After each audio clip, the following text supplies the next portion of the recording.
क्या आपको पता है कि दुनिया का एक ऐसा देश है जो खुद एक पूरा महाद्वीप है, लेकिन वहां लोग इतने कम हैं कि सुनकर यकीन नहीं होगा? हाँ, हम बात कर रहे हैं ऑस्ट्रेलिया की।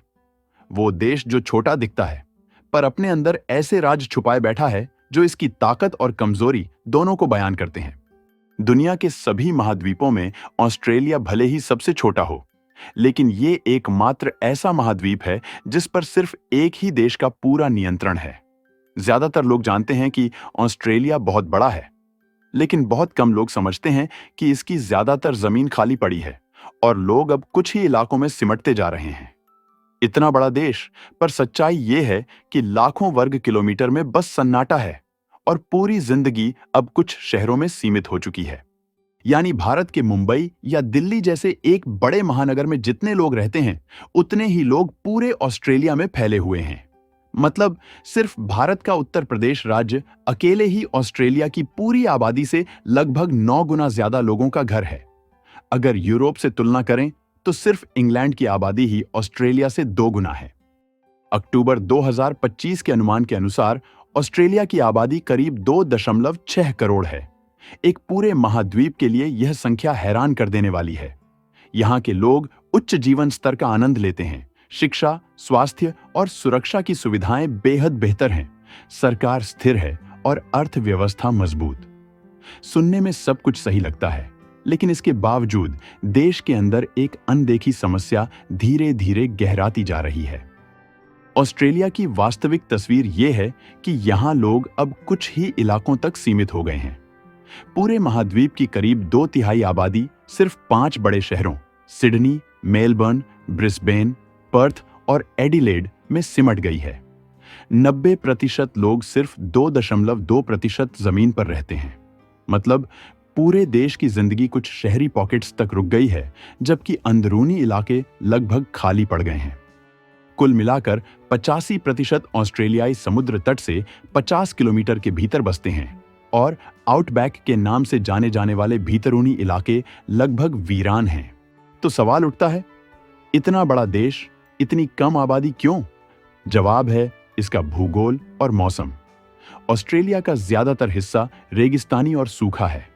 बीच का इलाका लगभग पूरी तरह बंजर है, जहां ना पानी है, ना खेती संभव है, ना रहना आसान।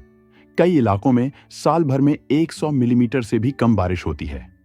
ऐसे में लोग धीरे धीरे भीतरूनी इलाकों को छोड़कर समुद्र किनारों की ओर जा रहे हैं, जहां मौसम बेहतर है, पानी और रोजगार मिल सकते हैं। लेकिन यह पलायन भी अपने साथ नई चुनौतियां लाया है। ज्यादातर लोग कुछ सीमित शहरों में बस रहे हैं, जिससे हाउसिंग कीमतें, जीवन यापन की लागत और संसाधनों पर दबाव बढ़ रहा है। ऑस्ट्रेलिया में औसत आय 65 से 70 हजार ऑस्ट्रेलियन डॉलर 35 से 40 लाख के बीच है। लेकिन सिडनी और मेलबर्न जैसे शहरों में रहना काफी महंगा हो गया है। किराया, खाना और सेवाएं महंगी हैं। हालांकि जीवन स्तर, सुरक्षा और शिक्षा का स्तर दुनिया में सबसे बेहतर माना जाता है।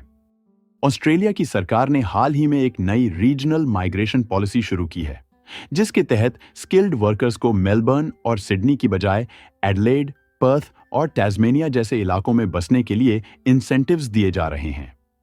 ट्रेजरर जिम चाल्मर्स ने कहा था कि Australia's future growth lies beyond the big cities. यानी सरकार अब खुद चाहती है कि लोग देश के बाकी हिस्सों में जाएं ताकि संतुलन बना रहे।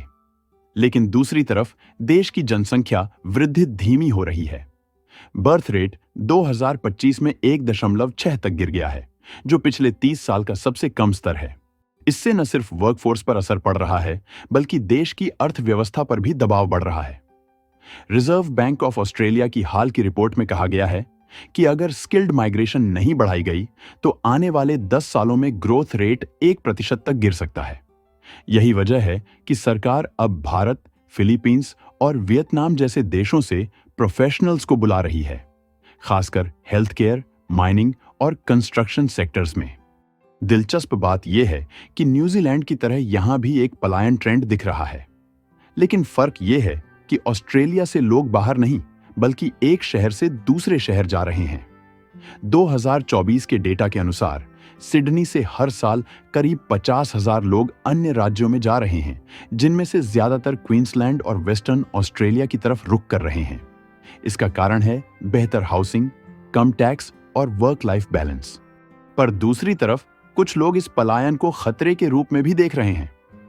ऑस्ट्रेलिया के विपक्षी नेता पीटर डटन ने कहा था कि जब लोग उन शहरों को छोड़ने लगते हैं जिन्होंने कभी देश की अर्थव्यवस्था खड़ी की थी, तो इसका मतलब है कि सिस्टम में कहीं ना कहीं बड़ी दरारें पड़ चुकी हैं। यानी अगर बड़े शहर खाली होने लगे तो देश के उद्योग, व्यापार और बुनियादी ढांचे पर गहरा असर पड़ेगा। इकोनॉमिस्ट्स का कहना है कि अगर सरकार ने जल्द समाधान नहीं निकाला तो सिडनी और मेलबर्न जैसे ग्लोबल हब्स अपनी इकोनॉमिक ताकत खो सकते हैं। हालांकि कुछ विशेषज्ञ इसे एक पॉजिटिव शिफ्ट भी मानते हैं, क्योंकि इससे देश के बाकी इलाकों में इंडस्ट्रियल और रीजनल डेवलपमेंट को मौका मिलेगा। ऑस्ट्रेलिया का ये ट्रेंड बाकी देशों के लिए भी दिलचस्प है, खासकर भारत जैसे देशों के लिए, जो हर साल हजारों स्किल्ड वर्कर्स वहां भेजते हैं। 2025 तक ऑस्ट्रेलिया में लगभग 7.8 लाख भारतीय मूल के लोग रह रहे हैं, यानी देश की कुल आबादी का करीब 3% हिस्सा। ये सिर्फ आंकड़े नहीं हैं, बल्कि एक नई पहचान का प्रतीक है। भारत से पढ़ाई और नौकरी के लिए आने वाले हजारों युवा अब ऑस्ट्रेलिया की अर्थव्यवस्था का अहम हिस्सा बन चुके हैं। खास बात यह है कि सिडनी, मेलबर्न और ब्रिस्बेन जैसे बड़े शहरों में भारतीयों की संख्या लगातार बढ़ रही है।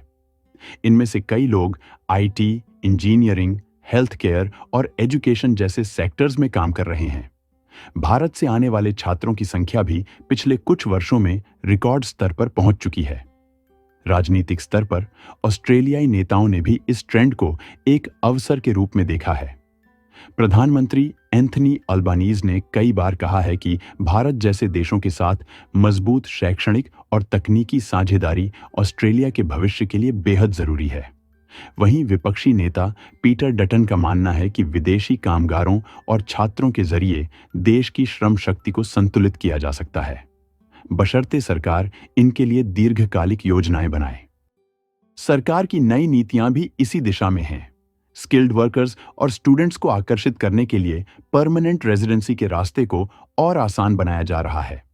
2025 के बाद ऑस्ट्रेलिया का लक्ष्य है कि वह जनसंख्या और वर्कफोर्स दोनों को मजबूत करे, ताकि आर्थिक विकास, नवाचार और लेबर शॉर्टेज जैसी चुनौतियों से निपटा जा सके।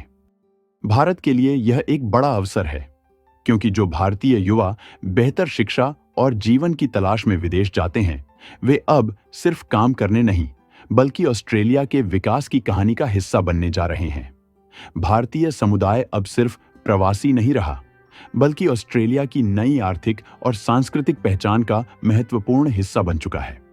ऑस्ट्रेलिया की सबसे बड़ी चिंता आज बाहर से आने वालों की नहीं, बल्कि अपने ही लोगों की है, जो देश के अंदर एक नए पलायन की लहर चला रहे हैं। कभी जिन इलाकों में खदानें, फार्म और छोटे कस्बे बसे थे, वहां अब सन्नाटा बढ़ रहा है। लोग बेहतर नौकरियों, शिक्षा और सुविधाओं की तलाश में सिडनी, मेलबर्न और ब्रिस्बेन जैसे शहरों की ओर जा रहे हैं। आंकड़े बताते हैं कि अब देश की करीब 95% आबादी सिर्फ तटीय इलाकों में सिमट चुकी है, जबकि अंदरूनी आउटबैक लगभग खाली हो चुका है। इकोनॉमिस्ट्स का कहना है कि अगर यही रुझान जारी रहा तो आने वाले दशक में ऑस्ट्रेलिया के सैकड़ों कस्बे भूत कस्बे में बदल सकते हैं। इंफ्रास्ट्रक्चर पुराना पड़ेगा, स्थानीय उद्योग बंद होंगे और रीजनल डेवलपमेंट रुक सकता है।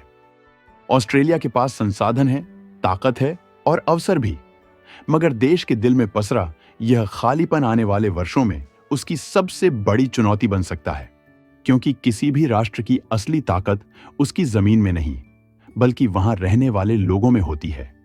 और जब वही लोग छोड़कर जाने लगें, तो सबसे समृद्ध देश भी भीतर से खोखला महसूस करने लगता है। अगर आपको यह जानकारी महत्वपूर्ण लगी हो, तो लाइक और सब्सक्राइब जरूर करें, ताकि आप हमारे आने वाले सभी अपडेट्स से जुड़े रहें। धन्यवाद।